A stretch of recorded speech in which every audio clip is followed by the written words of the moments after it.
வணக்கம். Service now இன்டர்வியூல கேட்கிற ஒரு முக்கியமான கேள்வியில தடுமாறாம இருக்கணுமா? அப்போ வாங்க. இன்னைக்கு நாம ரிஸ்க் அசஸ்மெண்ட் பத்தின உங்க புரிதலை அடுத்த லெவலுக்கு எடுத்துட்டு போக போறோம். சர்வீஸ் நவ் இன்டர்வியூல ஜெயிக்கிறதா தோக்கறதான்னு முடிவு பண்ற கேள்வியே இதுதான். சேஞ்ச் ரிக்வெஸ்ட் டேபிள்ல ரிஸ்க் அசஸ்மெண்ட்டை எப்படியெல்லாம் பண்ணலாம்? இது சும்மா தியரி மட்டும் இல்ல, நீங்க உண்மையிலேயே எவ்வளோ தூரம் விஷயத்தை புரிஞ்சிருக்கீங்கன்னு டெஸ்ட் பண்ற ஒரு கேள்வி. சரி, வாங்க இந்த கேள்விக்கு ஒரு பக்காவான பதில நாம ஒன்னா சேர்ந்து உருவாக்கலாம். இது முடியும் போது நீங்க எந்த இன்டர்வியூயும் ரொம்பவே நம்பிக்கையோட ஃபேஸ் பண்ணுவீங்க. இதை எப்படி பண்றதுன்னு தெரிஞ்சுக்கிறதுக்கு முன்னாடி முதல்ல இந்த ரிஸ்க் அசஸ்மெண்ட் ஏன் இவ்வளவு முக்கியம்னு புரிஞ்சுக்கலாம் இல்லையா?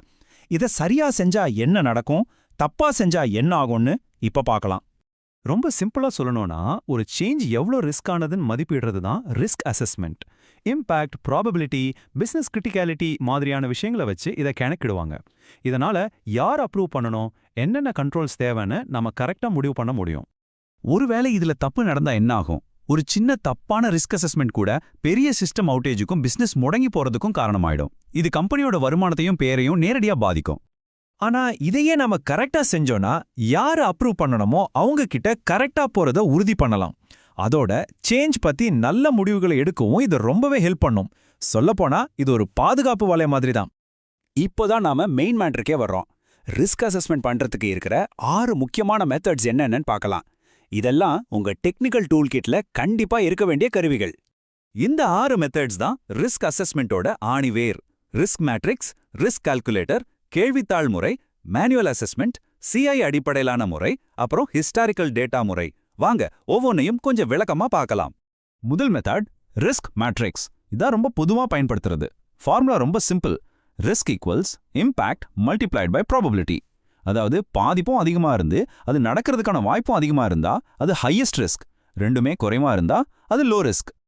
அடுத்ததா சர்வீஸ் நவ்லயே இருக்கிற ரிஸ்க் கால்குலேட்டர். இது ஆட்டோமேட்டிக்கா ரிஸ்க கணக்கு பண்ணிடும். அதுக்கு இது கான்ஃபிகரேஷன் ஐட்டம், பிசினஸ் சர்வீஸோட முக்கியத்துவம், முன்னாடி நடந்த சேஞ்ச் ஃபெயிலியர்ஸ், எந்த நேரத்துல சேஞ்ச் பண்றோன்னு பல விஷயங்களை கணக்குல எடுத்துக்கும். மூணாவது மெத்தட் கேள்வித்தாள் மூலமா பண்றது. இங்க யூசர்ஸ் சில கேள்விகளுக்கு பதில் சொல்லுவாங்க. உதாரணத்துக்கு, சிஸ்டம் டவுன் ஆகுமா, இது கஸ்டமர்ஸை பாதிக்குமா, இந்த மாதிரி கேள்விகள். அவங்க சொல்ற பதில வச்சு ரிஸ்க் ஆட்டோமேட்டிக்கா கால்குலேட் ஆகிடும். இப்ப பாருங்க, ரிஸ்க் அசஸ்மெண்ட் எப்படி டேட்டாவை பொறுத்து மாறுதுன்னு. உதாரணத்துக்கு, ஒரு பேங்கோட முக்கிய சர்வர்ல ஒரு சேஞ்ச் பண்றது ரொம்ப ரொம்ப ஹை ரிஸ்க்.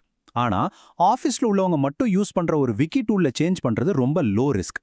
இங்க அந்த கான்ஃபிகரேஷன் ஐட்டமோட முக்கியத்துவம் தான் ரிஸ்கை முடிவு பண்ணுது. கடைசியா 2 ஸ்பெஷல் மெத்தட்ஸ் இருக்கு. ரொம்பவே வித்தியாசமான புதுவிதமான சேஞ்சுக்கு சேஞ்ச் மேனேஜரே நேரடியா ரிஸ்க முடிவு பண்ணுவாரு. அதுதான் மேனுவல் அசஸ்மெண்ட். அதே மாதிரி இதுக்கு முன்னாடி நடந்த சேஞ்சுகளோட வெற்றி தோல்வியை அனலைஸ் பண்ணி ரிஸ்க கணிக்கிறது தான் ஹிஸ்டாரிக்கல் மெத்தட். சரி, நாம இதுவரைக்கும் பார்த்த தியரி எல்லாம் சர்வீஸ் நவ் பிளாட்ஃபார்ம்ல நிஜத்துல எப்படி வேலை செய்யுதுன்னு இப்ப பார்க்கலாமாங்க. இன்டர்வியூல இந்த ரியல் டைம் உதாரணத்தை சொன்னீங்கன்னா ரொம்ப நல்லா இருக்கும். நிறுவனங்கள்ல ஒரு சேஞ்ச் ரிக்வெஸ்ட் கிரியேட் பண்ணும்போதே அதோட ரிஸ்க் ஆட்டோமேட்டிக்கா கால்குலேட் ஆகிடும். ஹை ரிஸ்க் சேஞ்சுக்கு கண்டிப்பா சிஏபி, அதாவது சேஞ்ச் அட்வைசரி போர்டோட அப்ரூவல் வேணும். ஆனா low risk change auto approve கூட ஆகலாம். பாத்தீங்களா, நாம கணக்கிடுற அந்த ரிஸ்க் லெவல் தான் ஒரு சேஞ்சோட முழு ப்ராசஸையும் முடிவு பண்ணுது. அதாவது யாரு அப்ரூவ் பண்ணணும், அது என்ன டைப் ஆஃப் சேஞ்ச், எப்போ அதை செயல்படுத்தணும், எந்த அளவுக்கு அதை கண்காணிக்கணும்னு எல்லாத்தையுமே இந்த ரிஸ்க் தான் முடிவு பண்ணுது. இப்ப நாம கத்துக்கிட்ட எல்லாத்தையும் ஒன்னா சேர்த்து இன்டர்வியூல சொல்றதுக்கு ஒரு சூப்பரான பதிலா எப்படி மாத்துறதுன்னு பார்க்கலாமா? பொதுவா பண்ற ஒரு தப்ப முதல்ல தவிர்த்துடணும். ரிஸ்க்னா ஹை, மீடியம், லோன் இருக்கு அப்படின்னு சிம்பிளா சொல்லாதீங்க. அதுக்கு பதிலா ரிஸ்க இம்பாக்ட், சிஐ, ப்ராபபிலிட்டி, ஹிஸ்டாரிக்கல் டேட்டான்னு பல காரணிகளை வச்சு கணக்கிடுறாங்க அப்படின்னு சொல்லுங்க. இது உங்களுக்கு விஷயம் தெரிஞ்சிருக்குன்னு காட்டும். இதுதான் இன்டர்வியூவோட கோல்டன் லைன். இதை நல்ல மனசுல வச்சுக்கோங்க. ரிஸ்க் அசஸ்மெண்ட் தான் அப்ரூவல் ஒர்க் ஃப்ளோவை நேரடியா கண்ட்ரோல் பண்ணுது. அது மட்டும் இல்லாம ஹை ரிஸ்க் சேஞ்சுக்கு கடுமையான கட்டுப்பாடுகள் இருக்கிறதையும் உறுதி செய்யுது. இந்த ஒரு வரி உங்க புரிதலோட ஆழத்தை காட்டிடும். நீங்க ஒரு எக்ஸ்பர்ட் மாதிரி பதில் சொல்லணும்னு ஆசைப்பட்டா இப்படி சொல்லுங்க. சர்வீஸ் நவ்ல ரிஸ்க் மேட்ரிக்ஸ், ஆட்டோமேட்டட் கால்குலேட்டர்ஸ் இல்லனா கேள்வித்தாள்கள் மூலமா ரிஸ்கை கணக்கிடலாம். இந்த மதிப்பீடு ஒர்க் ஃப்ளோவோட சேர்ந்து தேவைப்படுற அப்ரூவல்ஸையும் சேஞ்ச் பாலிசிகளையும் ஆட்டோமேட்டிக்கா ட்ரிகர் பண்ணும். கடைசியா, ஒருவேளை உங்களுக்கு 10 செகண்ட்ல பதில் சொல்ல வேண்டியிருந்தா இதை ஞாபகம் வச்சுக்கோங்க. சேஞ்ச் ரிக்வெஸ்ட்ல ரிஸ்க் அசஸ்மெண்ட்டை ரிஸ்க் மேட்ரிக்ஸ், ஆட்டோமேட்டட் கால்குலேட்டர்ஸ், கேள்வித்தாள்கள், சிஐ மதிப்பீடு, மேனுவல் இன்புட், அப்புறம் ஹிஸ்டாரிக்கல் டேட்டா மூலமா செய்யலாம். இதுதான் அப்ரூவல் மற்றும் சேஞ்ச் ஃப்ளோவை முடிவு பண்ணது.